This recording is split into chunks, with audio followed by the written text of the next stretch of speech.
Welcome back to the Social Currency Marketing Podcast. I'm Jess Jensen, and joining is my friend Tuck Ross. How are you, Tuck? I'm good, Jess. How are you? I'm good. So I'm so excited. Today, we are joined by an awesome guest, digital marketing leader, social media expert, Michael Stelzner, to discuss the future of digital and social marketing. And I'll give a little background about Mike. He's the founder of Social Media Examiner, author of the books Launch and Writing White Papers, and the man behind Social Media Marketing World, the industry's largest conference. He's also host of the Social Media Marketing Podcast. So we have a fellow podcaster in our presence, and founder of Social Media Marketing Society and the central character in The Journey, which is an episodic YouTube documentary. Welcome, Mike. Thank you for having me, Jess and Tuck. I appreciate it. Yeah. So let's start off with your origin story, as we like to call it. I always like to kind of get the background on folks. Love to know, how you got into social media and digital marketing, and then what eventually led you to create the Social Media Marketing World Conference back in 2013. Well, the simple version of the story is that I have been a serial entrepreneur since the mid-90s. So prior to that, I was working in tech, and this is when the internet was just kind of being born. And once I went off on my own, I was helping high-tech businesses do everything from developing logos to writing marketing collateral and trade show booths and annual reports and all that kind of stuff. I had a creative agency, basically. Then around the 2008-ish, 2009, I started noticing everyone talk about this thing called social media, and I didn't really even understand it. So at that time, I was known mostly for white papers. As a matter of fact, here in San Diego, I used to go to Qualcomm every month and train engineers to write these darn things. And I would travel over the country, helping out-of-work journalists figure out how to get into this business writing thing. And I discovered Facebook and LinkedIn, and was kind of, especially with Facebook, I'm like, I think that's just for college students, right? And before you know it, it wasn't just for college students anymore. And I started writing articles for publications about social media. And I noticed that when I wrote those articles, those were the most popular articles that publication had ever had in the entire year. And I'm like, what the heck? I was writing for Marketing Profs and Copyblogger and all these other really big blogs. So I went out, registered the domain, socialmediaexaminer.com, immediately registered the trademark, thinking the San Francisco Examiner was going to sue me. And they never did, of course.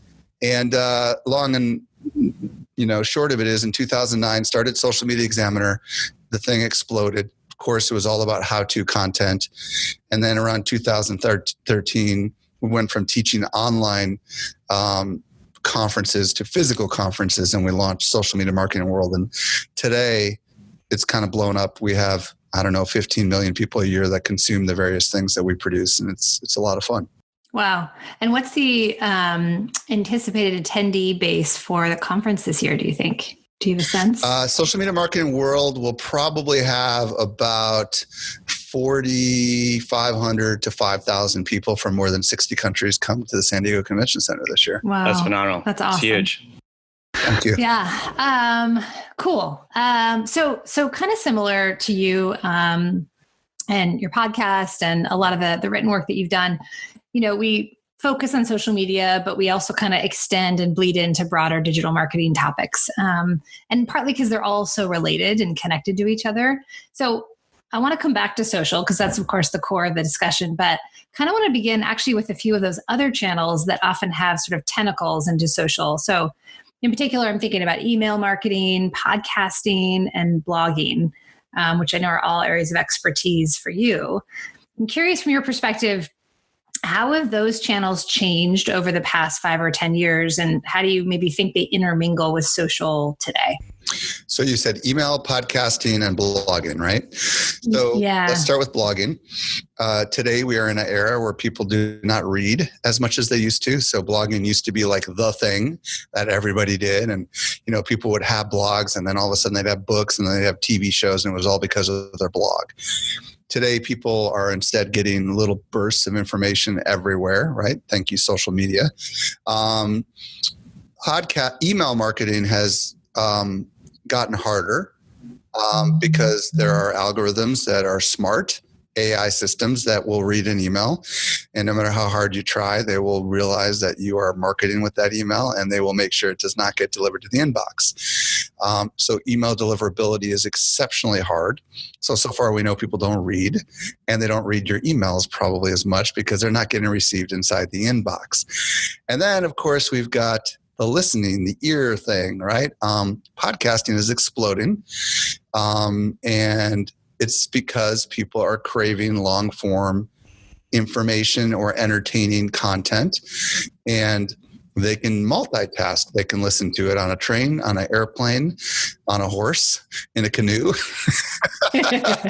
These are all places people have told me they've listened to my podcast on the front of an aircraft carrier, as they're controlling it. I mean, it's pretty crazy. Just about anywhere you can imagine, in the bath, in the shower. So people are, in the same way they watch Netflix and Hulu everywhere, they also consume great audio while they're doing things that are boring, right? And that is a big opportunity. Yeah. Podcasting feels like it's blowing up. And I know we've got some questions around that very topic. So I couldn't agree more. I feel like it's sort of, audio is kind of becoming the new it channel. And video, really, for that matter. People are actually... I think that the best way for anyone to understand this who's been around for a while and is as gray as I am, it's the great fragmentation, right? So I'm 50, and back when I was in college, there was just a couple of TV channels, and Simpsons is what everybody watched. And when they wanted to watch a movie, they went into a room with like 100 other people, right? Or if they wanted the news, they read it in the physical paper that was delivered to them, right? And then now today, there's a million ways for us to get our information and for us to interact. And as a result, there's so many options out there that we often tend to ignore them all. And it makes it a lot harder as a marketer, because finding a channel that works, what used to work doesn't work anymore. And that's the big struggle and the opportunity. Yeah, totally. Yeah, absolutely. And I'll follow on that because, Mike, what you're saying is absolutely, right on. And it's super interesting to see this dynamic change between the spaces. And, you mentioned video, but there is a little bit of that attention factor needs to be there because you're watching something that, non-music content like podcasting actually has the ability for. And this week we saw Spotify's recent acquisition of Gimlet Media and Anchor, interestingly announced the same day. They're making a big play here, especially, off of their first quarter with positive earnings. And one of the comments coming out of the Spotify team was that they believe very soon over 20% of Spotify listening will be non-music content. And it's this quote that continues with, this opportunity starts this next phase of growth in audio, including podcasting and telling stories, right? And the stories that serve to entertain and educate, challenge and inspire, bringing us together to break down cultural barriers, even, evolving to talk about educating and the rest of that. And while, a lot of consumers may not know about podcasting, I really feel like this next stage may be the era of consolidation, especially for Spotify, but Pandora being a fast, competitor to that. What do you see is happening around the space, especially around this non-music content and including podcasting? It's a wonderful question. And I happen to be friends with some of the top podcast experts in the world, including Tom Webster from Edison Research, and a lot of other people that I'm in a personal mastermind with, like Cliff Ravenscraft, who was the guy for podcasting, and Pat Flynn. And I have a podcast that's been around for almost 7 years. So I've been in like the top 40 or 50 in the business category for a long time. So I track this space very, very closely. Here's what I think is going on. First of all, you've got Spotify and Pandora and others like them that dominate right now in the music space. And those companies pay royalties to artists, many of whom who have recorded work 20, 30, 50 years ago, okay? And for them, they're getting into this space not necessarily to make money, but to save money. And I know it sounds crazy to say this, but it's in their best interest to get people to stop listening to music and start listening to podcasting, because they are subscription-based models that are or they're supported by advertising. And if they can get even a small fragment of their audience to start listening to podcasts, that will save them money and help them with the retention of their audience. And that means they're more profitable for their shareholders. And that's very important for them. So the opportunity for marketers right now is huge because, or anyone who has a podcast, because they are going to do everything in their power to evangelize podcasting as the next big thing. They will let their audience know. And when I last checked, Spotify has 209 million monthly active users. Okay, and Apple Music has 90 million, and they're not quite yet distributing their podcasts through the Apple Music because they already have the Apple Podcast platform. And Pandora is right on their heels.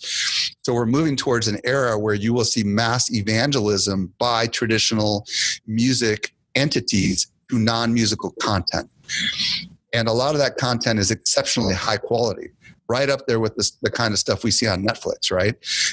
Like Gimlet Media produces absolutely incredible content. They've got a brand new one out, which is a crime story called Confession or something. I can't remember. I have to look it up. But they just keep pumping out the content.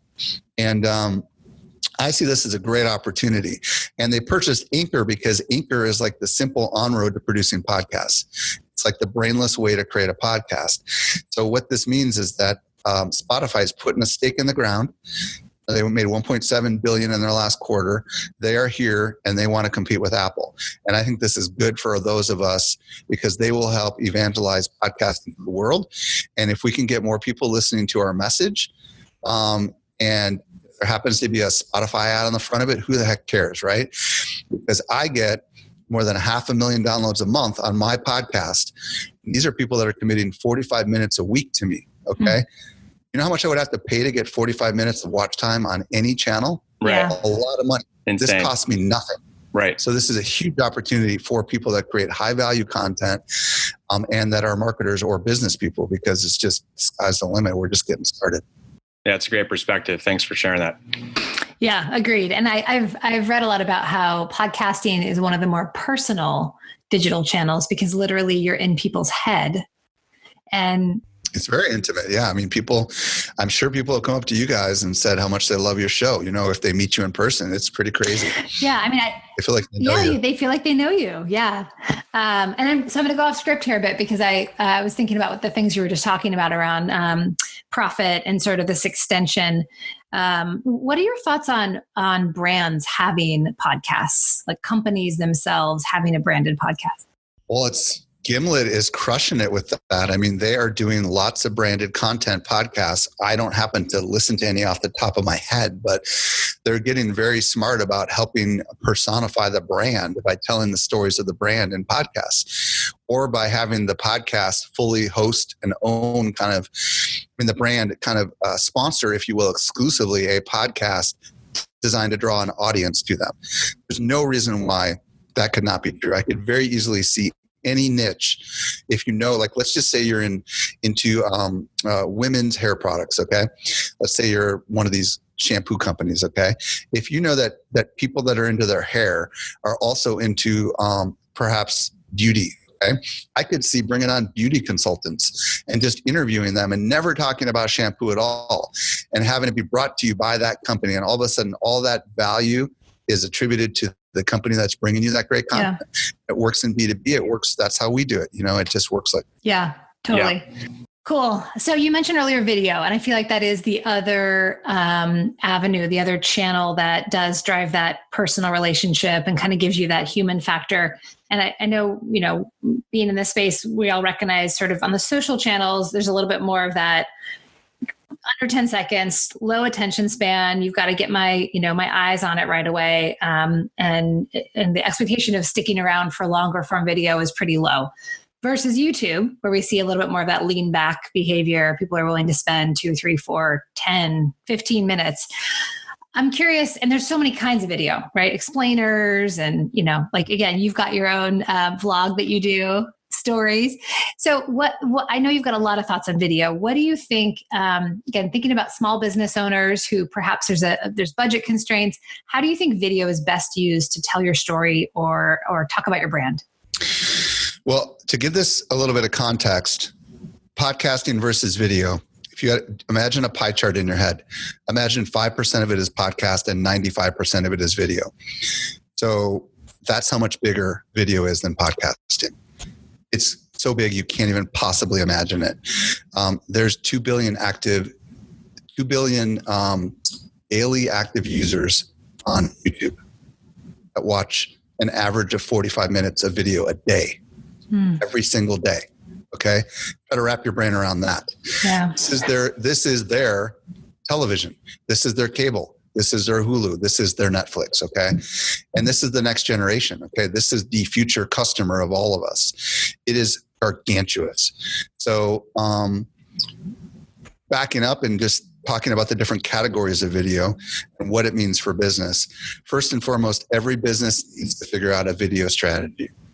And I think the on-road is to start with stories, okay? Vertical short form video that you do on Instagram, Facebook, Snapchat, and even YouTube. These are meant to be raw with your phone, talking to your audience, someone representing your business.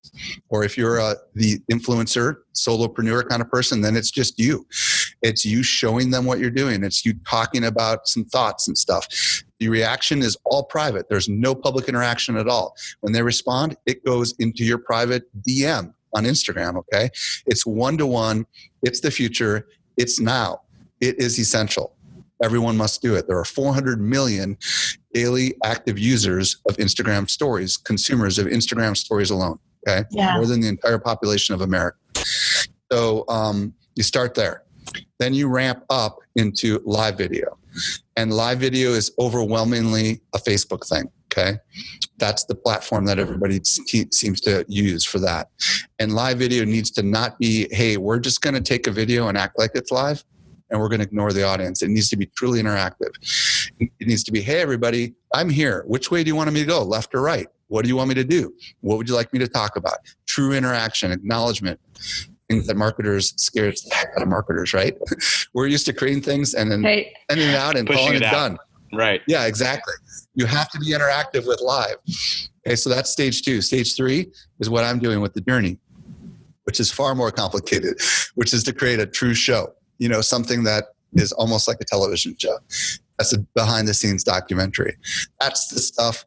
All of these work. Start anywhere along this paradigm if you want, and you will accomplish quite a bit. Because what happens when people see you and they get a chance to chat with you, whether it's just leaving a message on a YouTube video or interacting through Instagram or being called out on a live video, it creates a connection with you or your brand that is far more valuable than them listening to you every week in a podcast. That is far more valuable than them reading the content that you publish or seeing your social updates. It takes it to a level that's fanatical high. And let me just give you context. When I started my blog at Social Media Examiner, I would go to conferences and everybody would say, I love your blog. It's the coolest thing. Thank you. Then when I started the podcast, they'd be starting to take pictures with me saying, oh my gosh, it's Michael Stelzner. It's so amazing. Okay. Which kind of freaked me out. But then when I started doing video, it just elevated to an entirely different level. Mm-hmm. Like people sending me videos almost every day saying how much I've changed their life, or volumes of emails saying how much the brand has done it, you know? And sometimes it's because they watched the video and the podcast, but the video bolted them to my brand in a way that I could have never happened with the podcast. Mm-hmm. And I'm telling everybody listening right now, if you do not get into video, you will be left behind because everyone is heading in that direction and it's still early times. Yeah, there's so much good content there. And your journey video series, I think, is especially interesting. It feels especially personal and raw and just natural. And I personally have enjoyed it very much. But I would be curious to know the feedback you've gotten on that. Oh, well, first of all, any good story has conflict, doesn't it? Right? And any good story has problems, right? So we purposely make sure our problems show up in that show, which is very hard for marketers to wrap their brain around. Wait, you're going to talk about stuff that failed? You're going to talk about stuff that we did wrong? What? Okay, but here's what I want to say. When was the last time you watched? Okay, think about the movie The Titanic. You knew the ship was going to sink, right? So what if they just cut to the end of the story and show the ship sinking? Would anybody talk about that movie? Would anybody have ever watched that movie? Of course not. They had to come up with a lot of little conflict in story to make the story good. And the key is to tell a story. And we all have a story to tell. So I have a full-time guy on the other side of this wall and he's constantly filming. And I know when we're about to talk about something that is controversial or something that is a difficult decision that we're making, and we just film it. And then we decide later if it's going to make its way into a show, because the core of longer form video is being able to tell a story. And a story has a character that is going through a struggle and then has resolution. And anything other than that is just not a story. So if you just think of any good movie like Star Wars, if they just showed the end of the movie where they're getting the like ribbon around their neck or whatever, or the Death Star being destroyed, who cares, right? You got to show the struggle, because that's what connects with people. Sorry, I went off on a little rant there. It's not just the destination, it's the journey. Yes, right? Exactly. Journey.show. If they want to check out my journey. All right. So that's a good perspective there. I think in terms of conflict, one of the things that you've talked about often on the podcast, and is also a high focus of the conference too, is obviously Facebook security breaches, changing the algorithm, the things that go into that. One of the things that leaked about a week and a half ago now was New York Times coming out saying that Facebook, according to internal sources, is looking at combining the back end of Facebook Messenger, Instagram, and WhatsApp. There's a lot of potential reactions to this, but curious about your POV on what you think they're doing with that effort and what it offers them, going forward to stay on top despite all the controversy around their business practices and other things. They're trying to avoid deregulation and having their companies sliced up just like the original phone company was, and the many different phone companies. So maybe they're trying to get ahead proactively by integrating the messenger teams, knowing that if they had to split, all those messenger teams would ideally be together instead of separate. I think that's what's going on. They'll publicly say, as Mark Zuckerberg has said, that it has to do with commerce. So what they say is that, like on the Facebook Marketplace, if they click on message me through WhatsApp and the other person doesn't have WhatsApp, that's a problem. So we want those to be integrated so that it could still work between Messenger and WhatsApp. That's the legitimate public storyline. But I think there's a private storyline that has a lot more to do with government regulation than anything else. I don't really think it's a big deal, frankly, if they do integrate or if they don't integrate. I don't think it's going to have a big impact on a lot of people, because you got your WhatsApp people and you got your Messenger people and then you got your Instagram people. But, I just don't right now see whether it's a big deal or not, frankly. I was going to ask you, do you think it, because of the capability that Messenger has with the mini apps and the rest of the plugins that now go on the Messenger side, do you think there's a play for them to compete with WeChat on a global level, more of that, almost walled garden, private network, internet within the internet, faux app store that sits inside of every phone? Well, they've tried to do that with Facebook, right? I mean, if you think about it, Facebook is a closed ecosystem that does almost anything you could possibly imagine. You can buy cars, you can buy movie tickets, you can have group conversations, you can do almost everything inside of Facebook that you would ever want to do. It's become the reverse America Online, as I like to call it. But I don't think that they'll ever become like, what was that Chinese one? WeChat, right? Was it WeChat? WeChat. Yeah, they'll never become that way because the United States won't let it happen. So in China, you have to understand you have a communist government that's got control, right? And they want that. They want to have all that access so that they can see what's going on. But in America, that doesn't fly. So I don't think that the United States government will ever let Facebook accomplish that. I think instead what you'll see is you'll probably see them having to spin off applications in order to avoid monopoly kind of status. More of the fragmentation. Yeah. Interesting. Awesome. All right. But who knows where it's going to go. But I will tell you, Facebook is definitely not innovated much in the last year. And I believe that 2019 will be the year of innovation. I think that they've been so distracted with all the bad press and all the privacy related things that they've been building that we're going to start seeing feature after feature after feature. And we'll start to see our old faithful Facebook come back with lots of innovation. Yep, absolutely. Jess, to you on Instagram. Yeah. So, I mean, we spent some time on Facebook, and obviously Facebook's not so little sister anymore. But we always talk about how Instagram is sort of the last frontier of any organic reach at all across social channels. And I know you talked about stories already. What are your, how long do you think that's going to last? When are we going to see that organic reach fall apart on Instagram? And what do you think there is that people can do right now to capitalize on that? Well, I think that there's a good chance we may see a feed that's all video on Instagram. I mean, it already leaked out for a couple of days and they said, oops, Adam Mosseri, who's used to be the head of newsfeed at Facebook and is now the head of Instagram, said, oops, but they don't do anything like that by accident, So I think that maybe there may not be a newsfeed anymore and maybe it'll all be video. Who knows? But I do know that there is something kind of unique about Instagram, which is that there's not a lot of dialogue necessarily. It's much more visual. So it's not a place where things get shared, where they go viral, where you have fake news, where you have people, a lot of it is a little more controlled ecosystem. It's not easy to link off of it. So I kind of think that people are going there as an escape because it's kind of a fun place to go. And I think that's kind of the last big opportunity that Facebook owns right now, which is Instagram. So I think it's a big greenfield opportunity for the next few years. Yeah, me too. And especially when you think about the influencer space, I think they actually could do more to capitalize.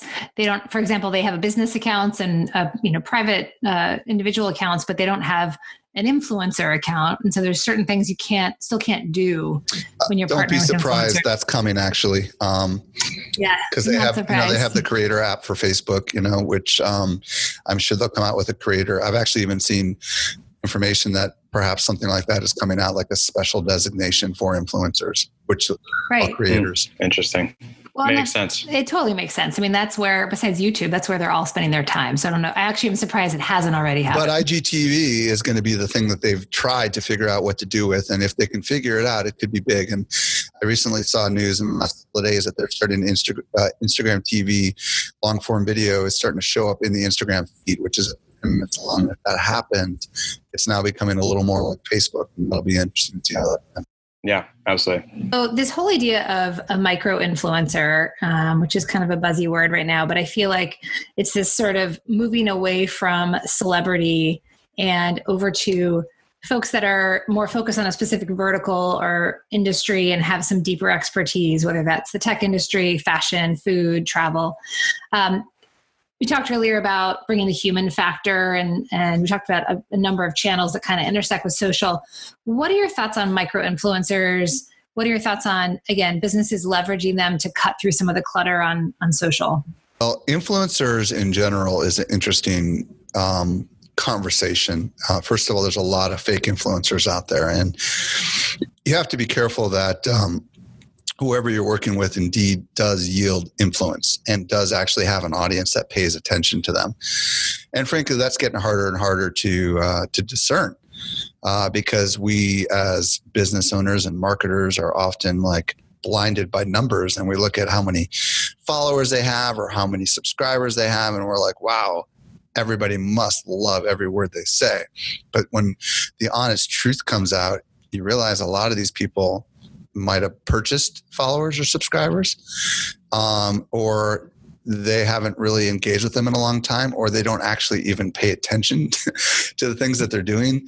So as a result, a lot of the big influencers have kind of ruined it for a lot of influencers in general. So now people are starting to look at these smaller influencers who have developed loyal followings on any particular platform, whether that be podcasting, YouTube, Instagram, you name it.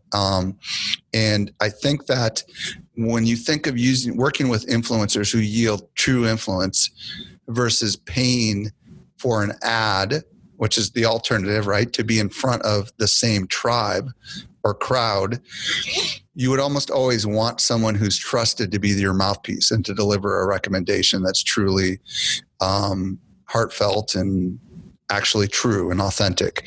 So I think the power of influencers is huge, but it is a slippery slope.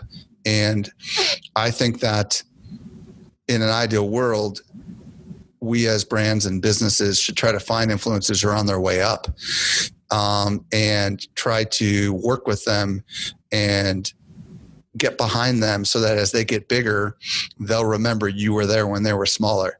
And maybe they'll still want to keep working with you, even though they'll be charging everyone else quadruple the price because you were there and you helped them get on their way. So I think there is something to working with micro influencers, but I think it's got to be measurable.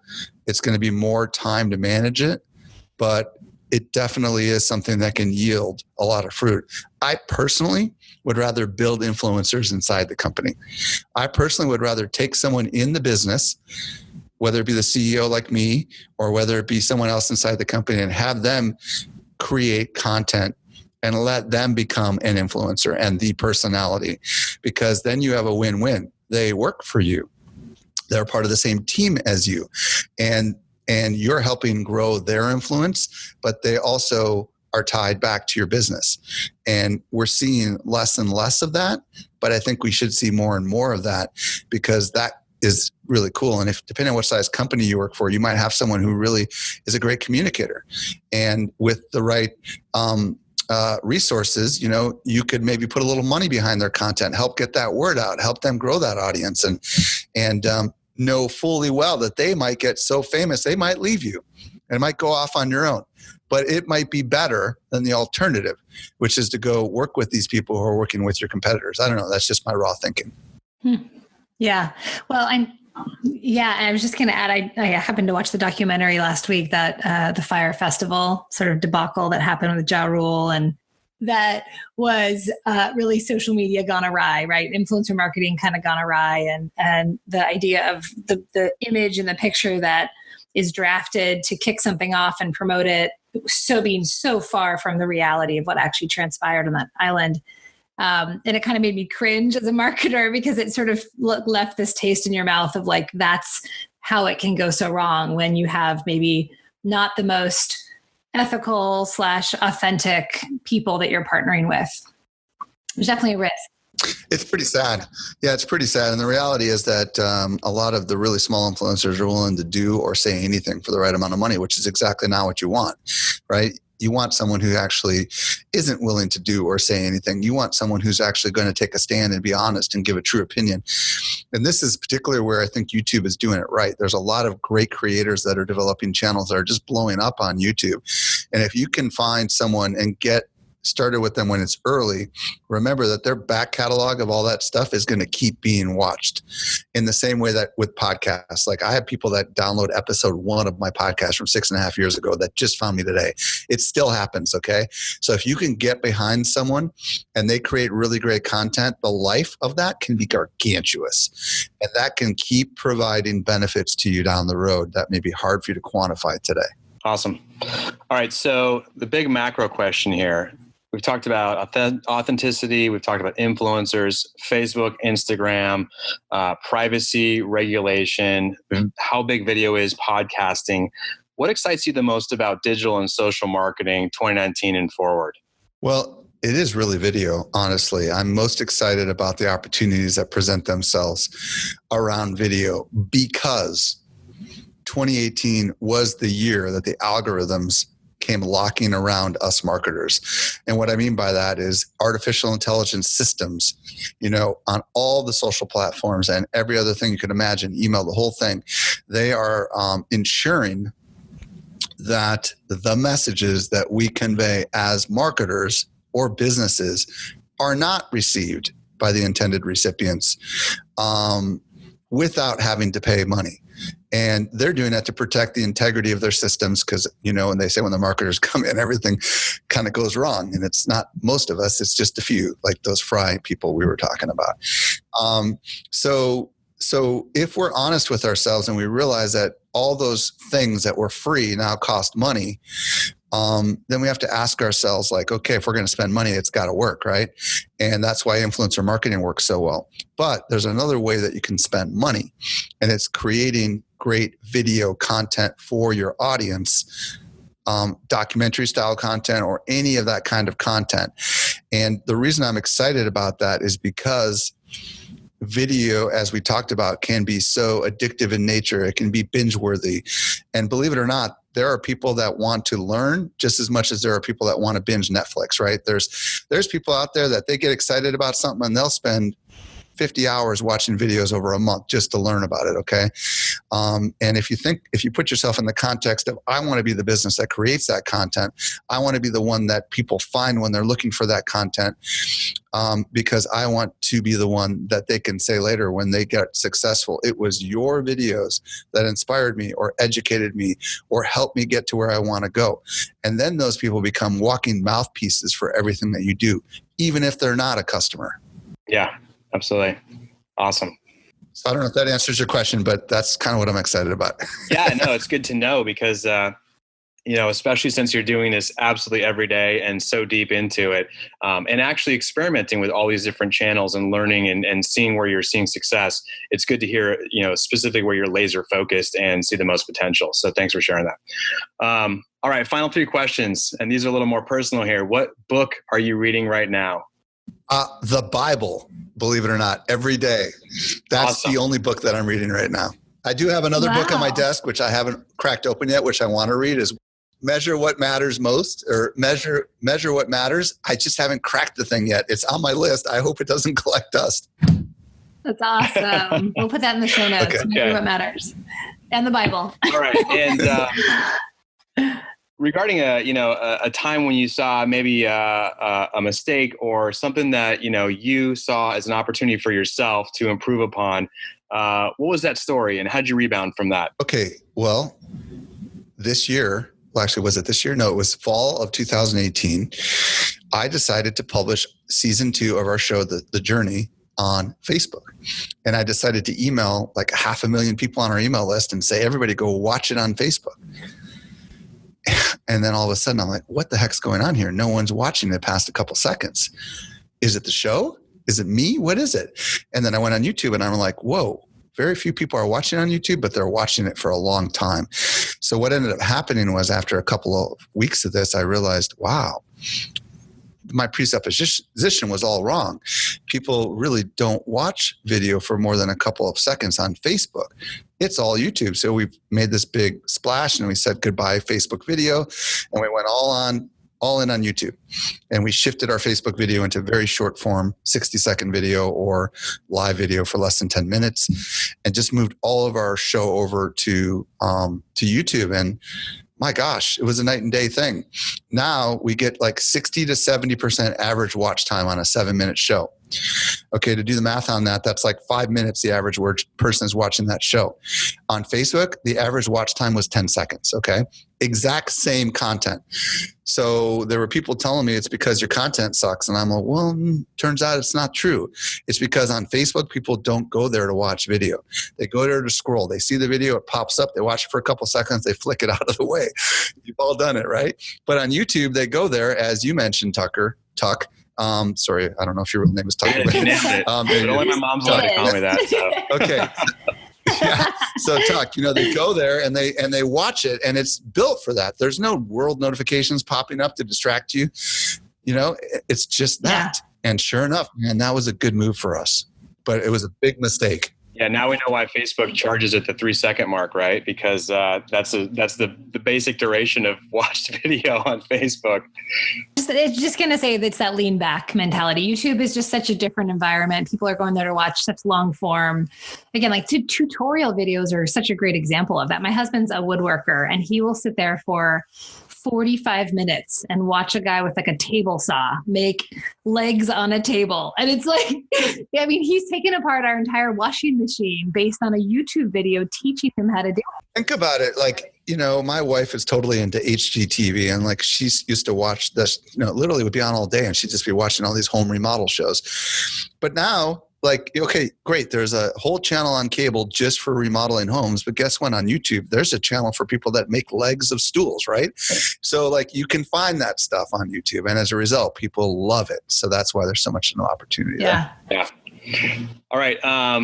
In closing, one piece of advice you'd give to a business leader about social. Don't feel like you're too late to the game. Social media has been around for a long time. It's now a mature industry, and you may look at others that have really big audiences. You may say to myself, I could never, ever be like them. I just want you to remember that every single month, there are people that come out of the woodwork and do things that no one has ever heard of before. And all of a sudden, everybody starts talking about them and everybody starts sharing their content. So there's no one in the world that's like you. There's no one in the world that will do it like you. And do not let the fact that you feel like you're too late to the game ever stop you from getting in, because the reality is it's never too late. Ah, that's such an inspirational closing. I love it. Thank you. Thank you for this time, Mike. This has been really fun. I've learned a lot from you. Yeah, this has been great. Thank you. Yeah. Where can people find you if they want to follow you and watch your awesome content? Okay. Well, if you listen to podcasts, which I hope you do because you're listening right now, and you want another one, Social Media Marketing is my weekly podcast. If you want to check out what I'm doing with my documentary, go to journey.show, and that'll ask you to subscribe to our YouTube channel. Either one of those, are the places to consume content. You can find me on Instagram at my last name, at Stelzner, Stelzner. And those are a few ways you can reach out. Awesome. All right, Mike. Thanks so much for being here. We really appreciate it. I'm a huge fan. I'm actually the podcast listener, not so much a video watcher. I do it on occasion. I just don't have as much time, so I'm always consuming in the ears. That's where I go. So I appreciate all of your. I listen to 20 shows a week, so I get you, man. Yeah, I appreciate you sharing your expertise and the excellent guests that you bring on as well, because a lot of knowledge sharing comes from that. So appreciate it. All right, guys, thanks for listening. Social Currency, you can subscribe to us anywhere you get your podcasts, Apple Podcasts, Spotify, Stitcher, Google Play, and get notified every Monday when we release a new episode when you sign up for our newsletter. And you can find the show on Facebook at Social Currency Show, or find us individually on LinkedIn, Instagram, and Twitter. Appreciate you guys listening and hope you guys enjoyed today's episode. Check out the links and we'll share more in the show notes. Have a good one. Thanks, Jess. Bye, Chuck. Thanks, Mike. My pleasure.